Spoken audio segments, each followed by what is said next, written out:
Whenever I'm in New Delhi, I these delivery boys come with food, and they all come on electric scooters now. So we have a very good conversation. I say, "Show me the battery." So they very proudly open it up. Do you know what the battery says? Made in China. After Galwan happened, everybody in India got very patriotic and angry and how they wanted to fight the Chinese.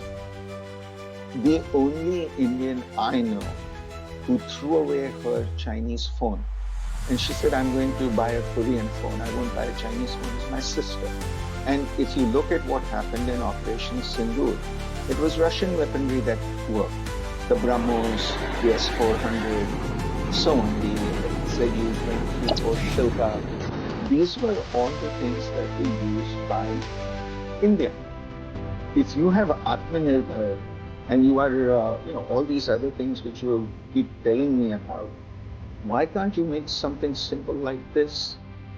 And also remember, what has Trump said about the iPhone? He wants it not to be manufactured in India, he wants it to be manufactured in America. I'm very interested in whether your generation can take the pain of sanctions. I'm an old person, remember? Just like the Prime Minister and Nirmala Sitaraman and Jaishankar. And just remember one thing, it's not going to be that easy.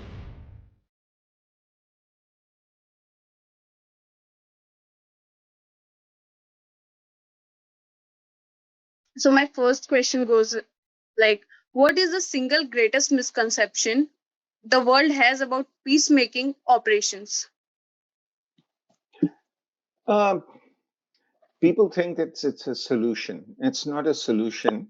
It's a very short-term attempt to try and get two warring countries to cool down. You know, India sent peacekeeping troops to the Middle East after the 1956 war, and they were there in the 1960s. Yet today, you still have tensions between the Arabs and the Israelis. So, if you really want peace, you have to go beyond peacekeeping operations to actually looking at how you can get two warring groups to settle their differences. So, so, do you access the growing use of private military companies? Do they signal the privatization of war itself? Look, private military companies have been used for centuries. What you call mercenaries have been there for centuries. The what is happening now is the Americans, the Russians mainly, though other people are also doing it, have made it where a private military company goes in, provides security, does war fighting, gathers intelligence, and it is tacitly backed by the governments of these countries. So the United States backs Blackwater, the Russians back the Wagner Group when it was still there. But does it exacerbate conflict? Perhaps. Also, the ethnic conflicts often reignite even after settlements. So, is there a failure of diplomacy or deeper flaw in how nation states have identity, handle identity? See, I always used to ask my students this question: when do you know an ethnic conflict has ended? And the answer is it never ends.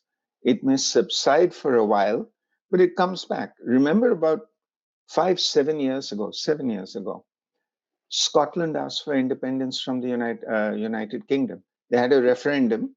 The pro independence group lost. Now, everybody thought that was a settled issue. It's the same thing in other parts of the world. In Italy, there are parts of Italy which talk about secession. So you cannot stop that. The best way to stop it is to have a referendum. You get 51%, you leave. The Canadians have done that twice with Quebec. It hasn't. It hasn't succeeded. So I think that is what you have to keep in mind. So, to what extent do global institutions still reflect post World War II power structure, and how does that handicap today's security challenges? Look, they were all set up in 1944-45, and they reflected the world of 1944-45. The world is different now. Just to give you one very simple example, the combined GDP of China, South Korea, and Japan is 30% higher than that of the European Union. But the European Union still has far greater stakes in international institutions than Japan or South Korea does. And to give you one very simple example, um, typically the head of the World Bank is always an American, the head of the IMF is always a European. And that has not changed. A few years back, the Chinese suggested, why don't we have somebody else? And the West shot down the idea. The five permanent members of the Security Council were decided in 1945. Japan should be on it, Germany should be on it. Nothing's been done. So, in one sense, they're obsolete institutions. And you're seeing, as a result of that, the problems which you face with trying to bring about peace. The other thing is, some of these institutions nobody has joined. The United States and India have not joined the International Criminal Court, which declared Benjamin Netanyahu a war criminal, and Hamas also, by the way.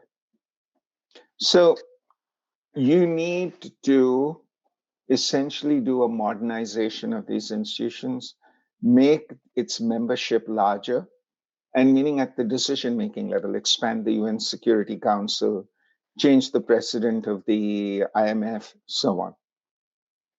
So, do you see the greatest gap between academic theory and actual policy practice in international security?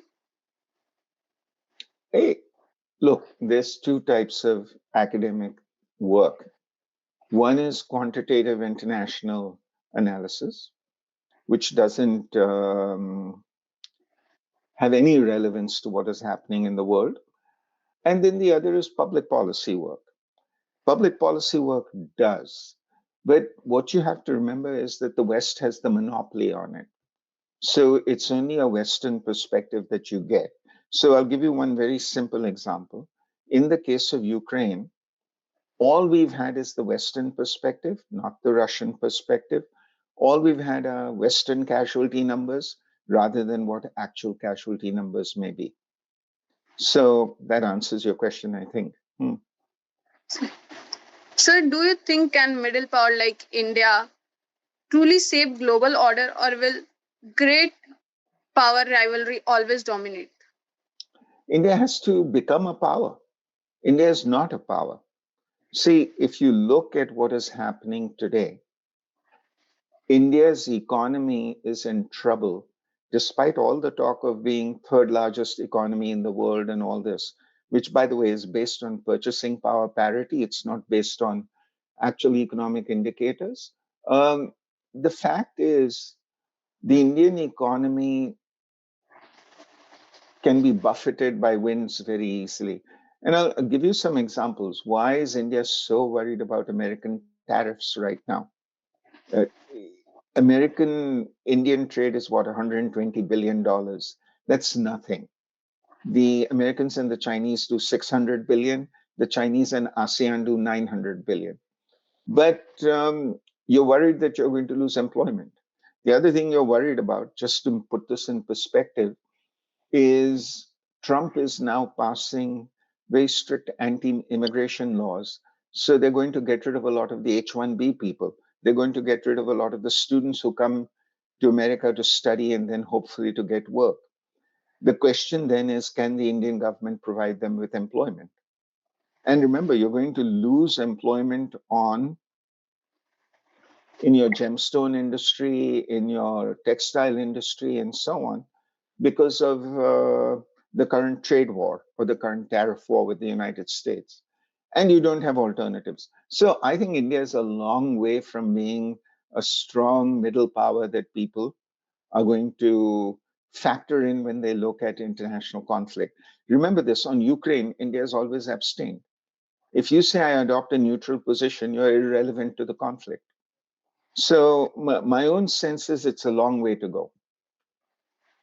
So, as we all know, India has long been the backbone of UN missions. Should India leverage this history for a permanent Security Council seat? Look, they've been talking about a permanent Security Council seat for 25 years now. Nothing has happened. And why has it not happened? It's very clear.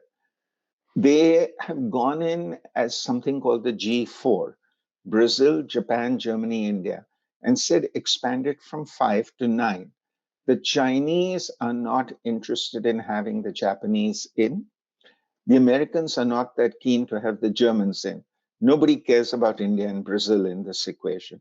So, as a result of that, what has happened is there's no talk about expansion. And again, if you want to be a peacemaking state, then you have to do peacemaking measures. And I'll give you one very simple example since you are interested in peacekeeping operations.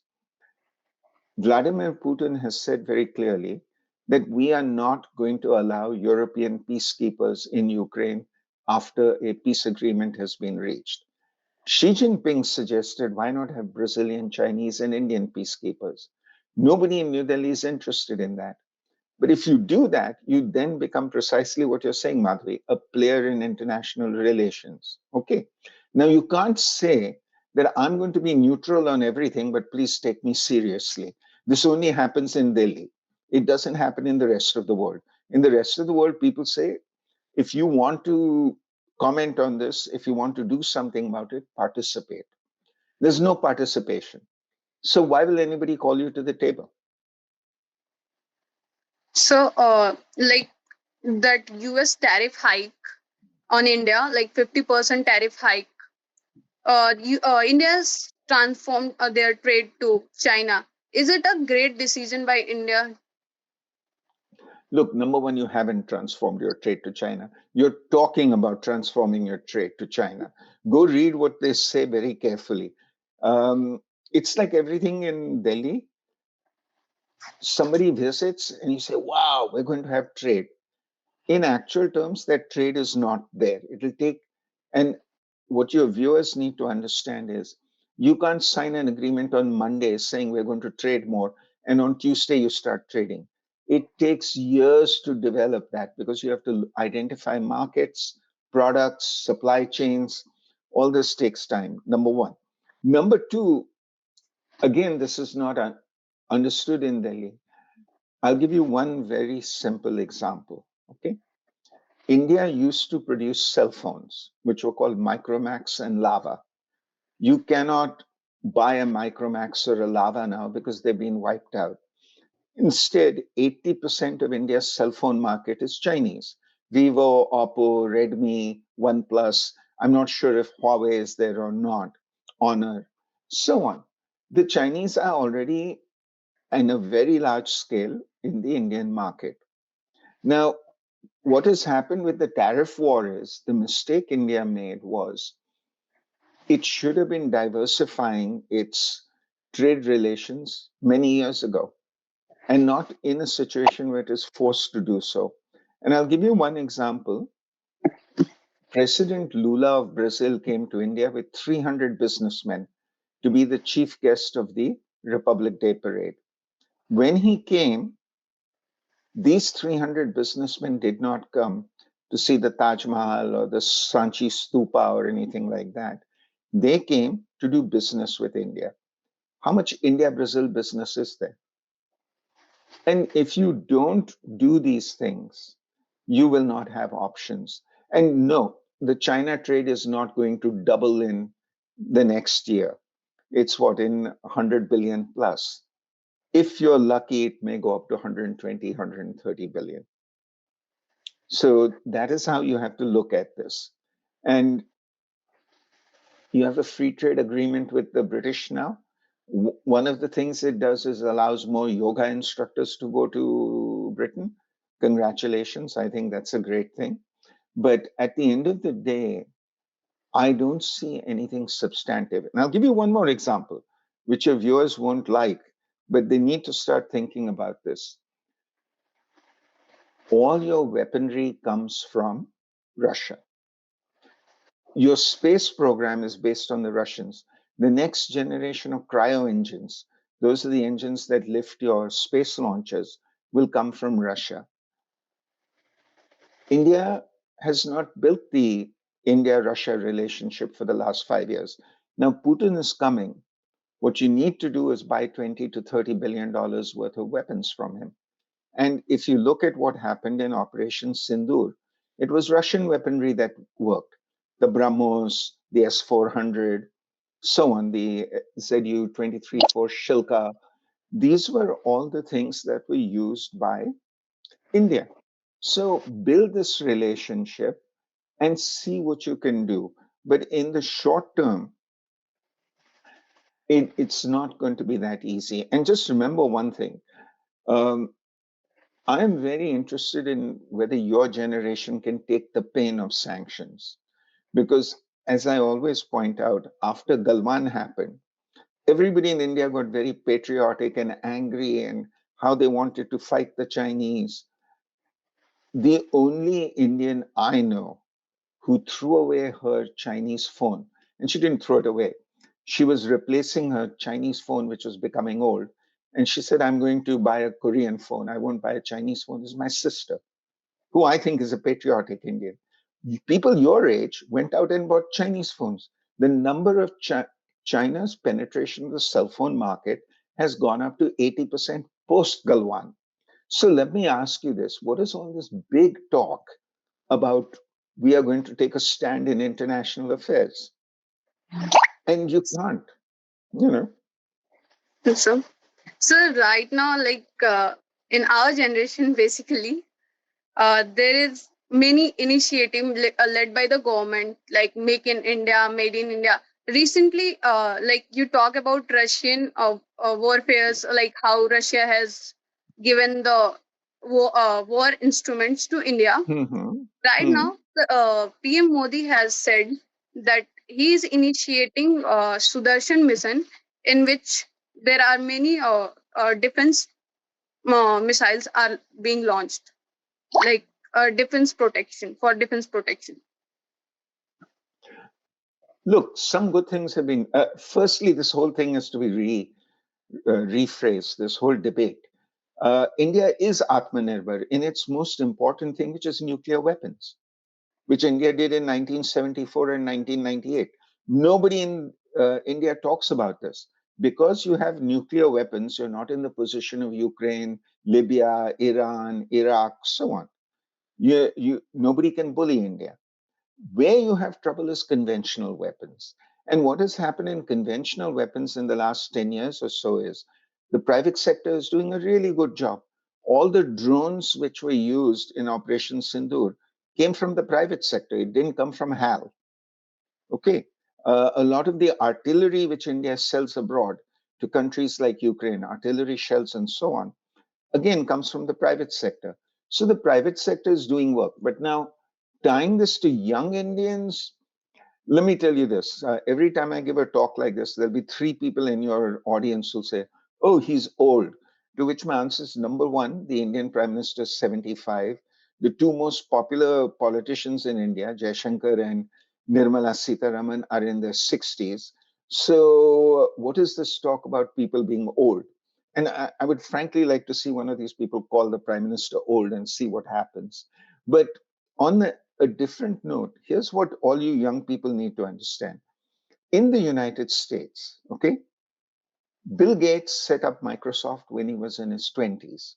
Steve Jobs and Steve Wozniak set up Apple in their 20s. Sergey Brin set up Google in his 20s. Zuckerberg was, I think, 19 or 20 when he set up Facebook. You would know this better than me.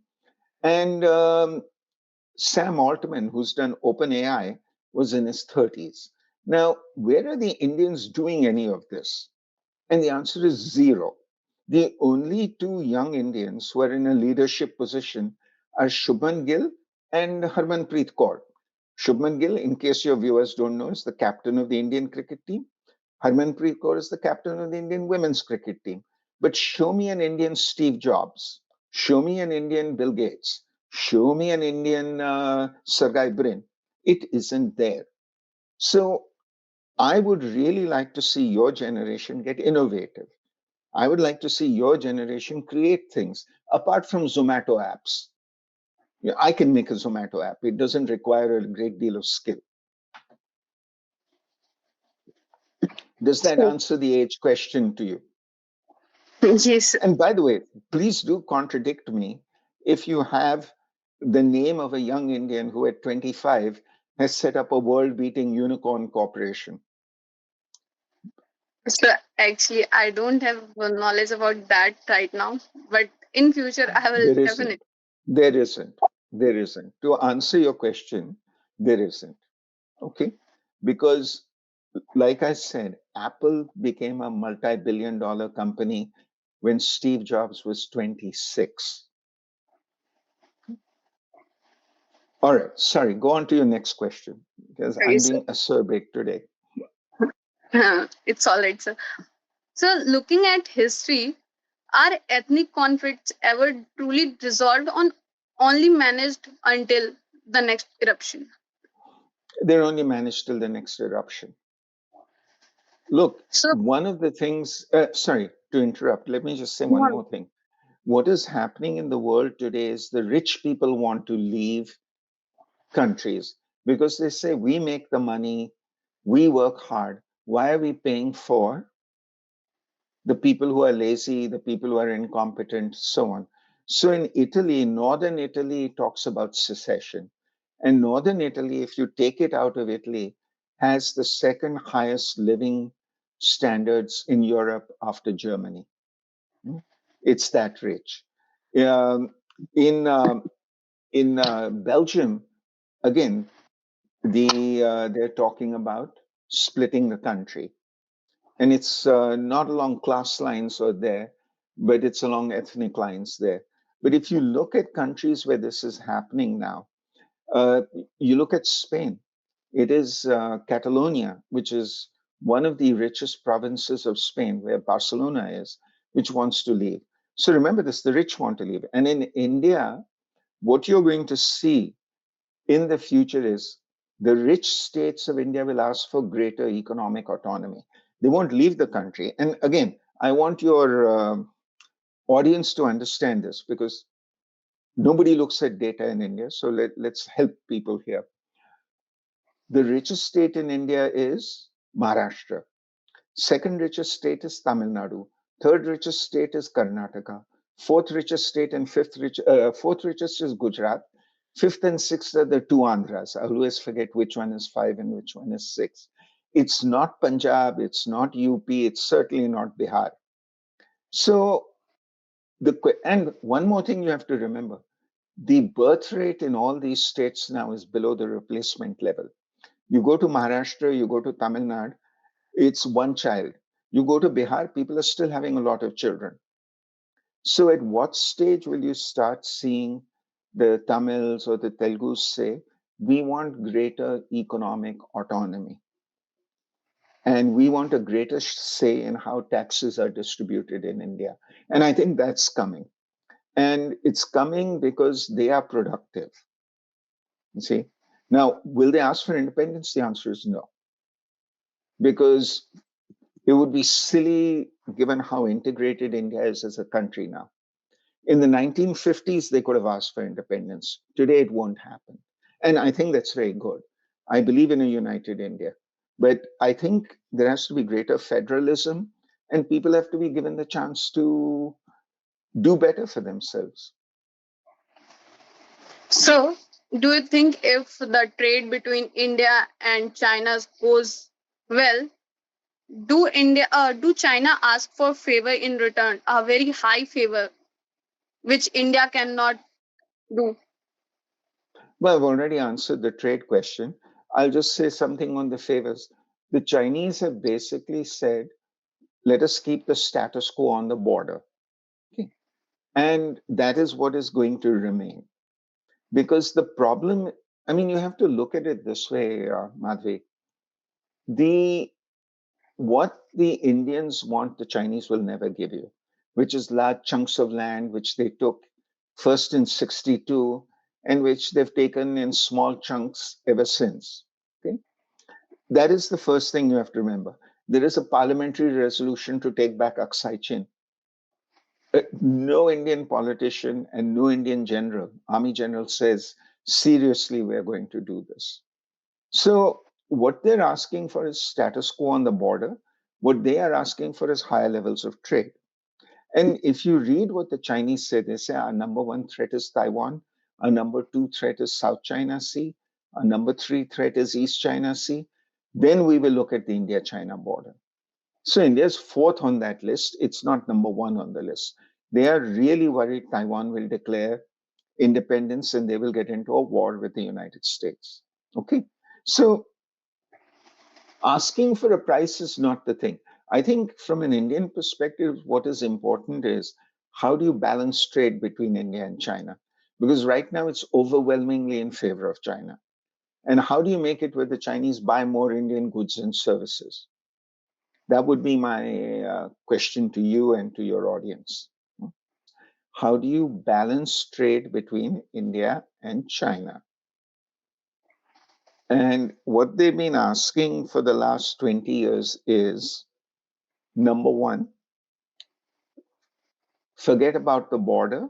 Number two, increase trade. Trade will lead to a situation where we can start talking about the border. Now, my take on this is very simple. Tell the Chinese, fine, but just remember we have a serious border dispute. And one day you're going to have to resolve it with us. And what you have to understand, again, as young Indians, because I doubt anybody my age is going to be tuning in for this. Here's what you have to remember as young Indians, okay? The Indian government has been running after the Americans for the last 20 years. What have you got out of it? I mean, Trump would like India to buy more Harley Davidson motorcycles and more Teslas. A Tesla is 60 lakhs, a Harley Davidson motorcycle is 50 lakhs. Do you know what car sales in India are, in which brackets they fall? 80% of car sales in India are under 15 lakhs. It used to be under 10 lakhs, but the price of those cars has gone up. It's not that Indians have more purchasing power. And just to give you another idea, which again your data driven people can look at, Mercedes Benz sells 700,000 Mercedes. Again, for the Indians who don't know what 700,000 is, that's 7 lakhs. 7 lakh Mercedes in China every year. It sells 18,000 Mercedes in India every year. 18,000 Mercedes is 3% of the sales in China. So let me ask you this very simple question. How are you going to build a market? What are you going to export? These are the things that you should start considering. And how do you expand the Indian market? I would love to see 18,000 Mercedes become 100,000 Mercedes, 200,000 Mercedes, because that means Indian wealth is going up. That means the Indian market is expanding. And I would love to go back to my favorite bugbear here. I want to see the return of an Indian cell phone. If you have Atmanirbhar and you are, all these other things which you keep telling me about, why can't you make something simple like this? It can't be that difficult. Hmm. Uh, So, and then you can make supercomputers and all the other stuff. but India has started, and Tata, I have heard that Tata is starting building iPhones like that, and maybe better But than that. iPhone, no, Madhavi, iPhone is not, correct me if I'm wrong. I'm an old person, remember? Just like the Prime Minister and Nirmala Sitaraman and Jaishankar. But like I said, iPhone is not an Indian company, it's an American company, and you assemble it. And also remember, what has Trump said about the iPhone? He wants it not to be manufactured in India, he wants it to be manufactured in America. What if they take it away tomorrow? Show me the Indian manufacturer. Do you know, whenever I'm in New Delhi, these delivery boys come with food and they all come on electric scooters now. So we have a very good conversation. I say, show me the battery. So they very proudly open it up. Do you know what the battery says? Made in China. It's not made in India. They get a lot of components, they put it together. And what I'm trying to say is, if you want to do Atmanirbhar, then do it seriously. I would love to see 100% made in India electric scooter, which all you young people buy. I would like to see 100% made in India cell phone, which all you young people buy. Get rid of your Vivos, Oppos, Redmis. Which phone do you have? Samsung. Oh, okay, good. You're like my sister. I'm very impressed that you have a Korean phone. But you see, again, if you want to change this, then you have to start thinking that for 5 years we'll use an inferior product, but eventually our product will be world class. And you're not doing that right now. I mean, I'll tell you, I had a student who worked as a salesman for Huawei in Moldova, small European country. And they sold phones for 2 years, those old push button phones, the kinds your grandparents have. And Huawei called them in after 2 years and said, "What are we doing right? What are we doing wrong?" They told Huawei, "Your phones are awful. They're a very cheap quality, but everybody's buying them because one Huawei, or you can buy 5 Huawei phones for the price of a Samsung or an Apple or so on. You have to improve the quality." Huawei went back and improved the quality. Now, again, I would suggest go on the internet and look at the Huawei Mate 60 and the Huawei Mate 70. They're as good as the iPhone. And American cell phone manufacturers say, we don't know how the Chinese did it. The Chinese now make an electric car called BYD. Have you heard of this car? No, sir. They're in Delhi. I've seen them in Delhi now. The BYD is widely considered as being better than the Tesla, and it costs less than the Tesla. So I would say if India wants to compete, stop talking about, oh, what will they ask us, this, that. Start manufacturing things that you can sell around the world and you have an Indian brand name. No, like Apple is an American brand name, Huawei is a Chinese brand name, Toyota is a Japanese brand name, Hyundai is a Korean brand name, Mercedes is a German brand name. You need global brand names. And you can only do that if people your age actually start making this stuff.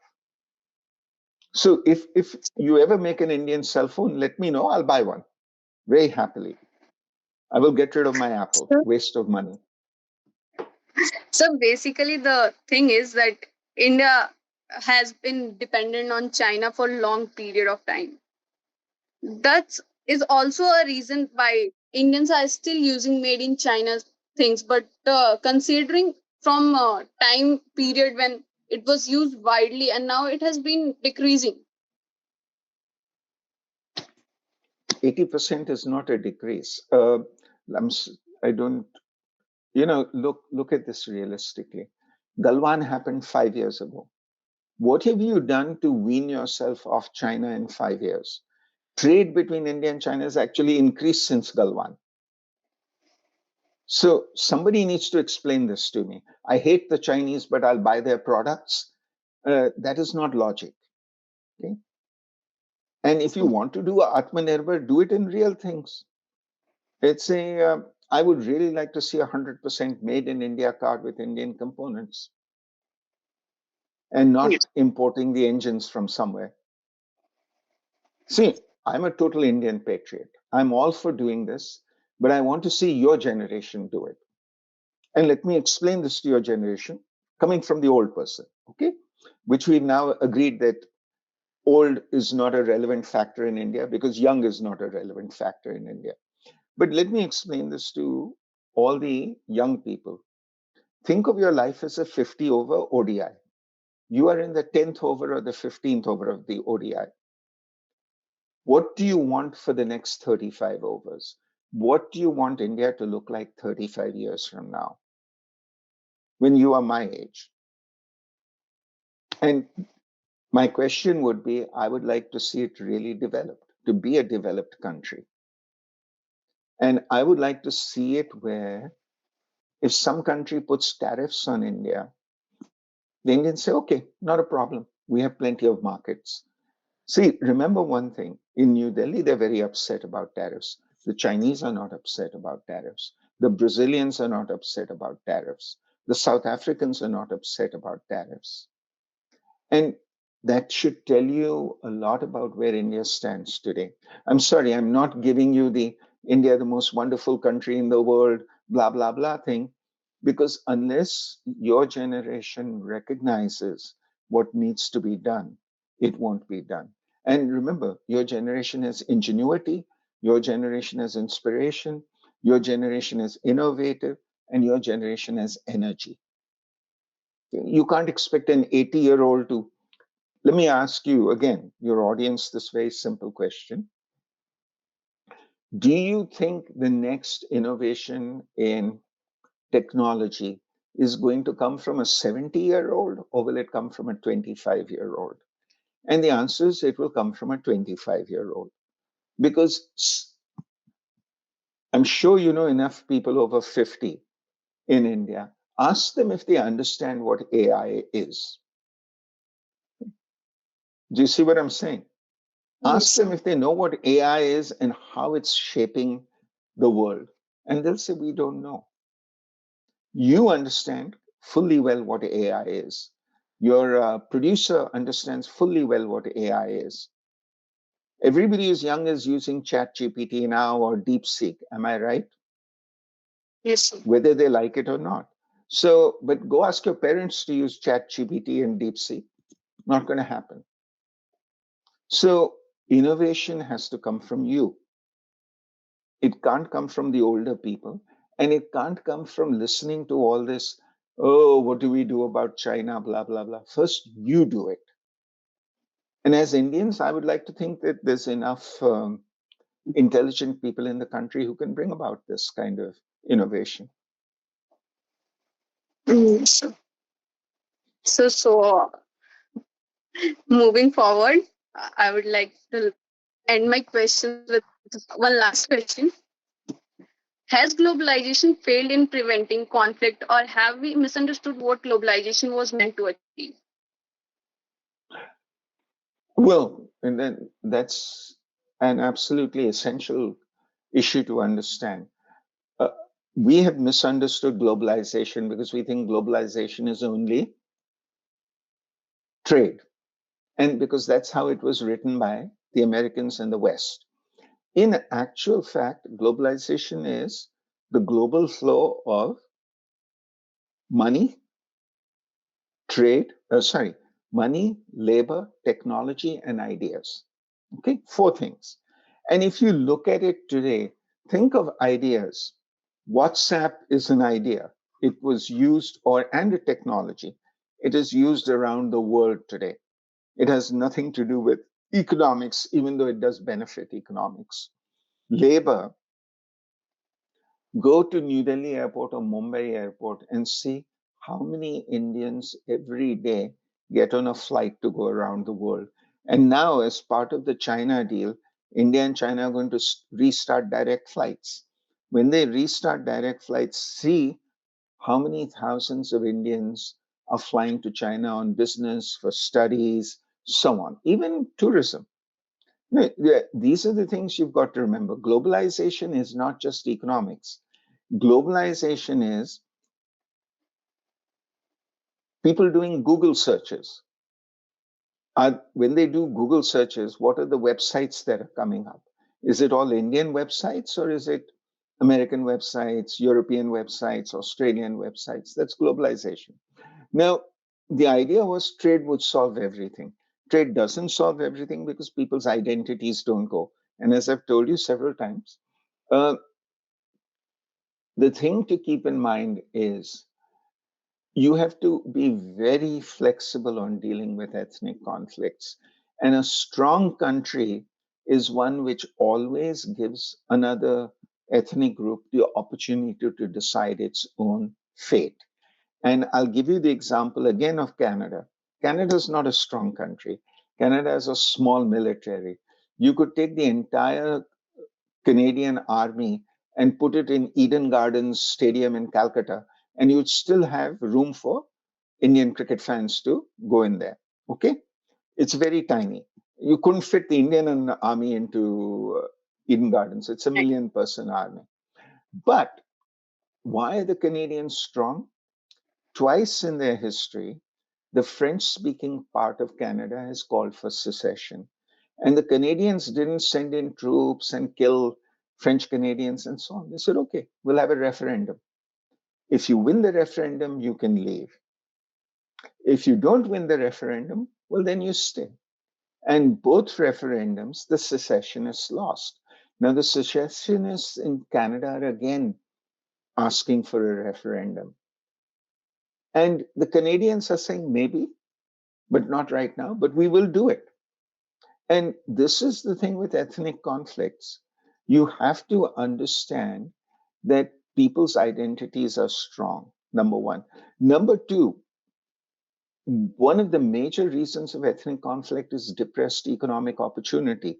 So if you want people to do well and you don't want people to talk secession, you have to say, go ahead, do all the economic stuff you want to do. Remember one thing about the IT industry in India, the government didn't create it.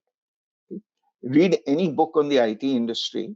It came because a bunch of people like Narayan Murthy and so on in Bangalore found that there was an opportunity to do software development on the side.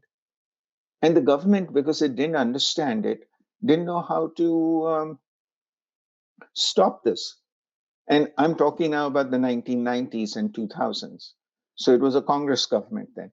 No government understands how to do this. No government knows how to police or monitor AI.